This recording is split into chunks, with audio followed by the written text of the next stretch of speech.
আসসালামু আলাইকুম রহমতুল্লাহ বিয়স। একটি ছেলে হারিয়ে গিয়েছে অমুক জায়গায়। আমরা বিভিন্ন জায়গায় দেখি পোস্টে বা বিভিন্ন গ্রুপে। আসলে কোনো ছেলে হারিয়ে গেলে আমরা তাকে দিয়ে দিই ফেসবুকে লিখে। তো আসলে অনেক ছোট বাচ্চারা যেমন এরকম ছোট বা ম্যাক্সিমাম অনেকজনের কথাবার্তা পারা সত্ত্বেও আমরা তাদেরকে জিজ্ঞেস করি না।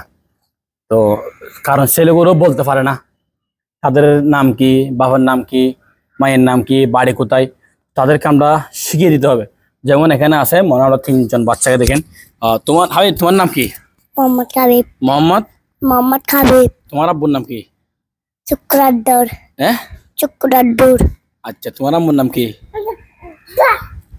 ববি আক্তার। ববি আক্তার। এগুলো যদি কেউ জিজ্ঞেস করে কোনো জায়গায় বলতে পারবা তো? বলো ইনশাল্লাহ। আচ্ছা, তোমাদের বাড়ির নাম কি? বাড়ির নাম ফাড়ামপাড়া। বাড়ির নাম ফাড়ামপাড়া। খেজুরতলা। খেজুরতলা। মোহরা। মোহরা। চাঁদগাঁও। চাঁদগাঁও। চট্টগ্রাম। চট্টগ্রাম। এরকম বলতে হবে। তাদেরকে শিখিয়ে দিতে হবে। দেখেন এখন যেহেতু অনেকে আমি শিখিয়ে দিচ্ছি একটা সহজ। এদিকে আচ্ছা, এ হচ্ছে একটু শরম করে, লজ্জা করে কথা বলতে। তো আসলে এই ভিডিওটা আমরা বেশি বেশি শেয়ার করবেন। ভিডিওটা দেওয়ার কারণটা হচ্ছে এরকম শিখিয়ে দিবেন। এখন তো তুমি জানবে না, তুমি কোনো জায়গায় গেলে কাউকে বলতে পারবে এরকম। তো এরকম শিখিয়ে দিবেন। আপনারা ছোট বাচ্চা যারা আছে তাদেরকে শিখিয়ে দিবেন।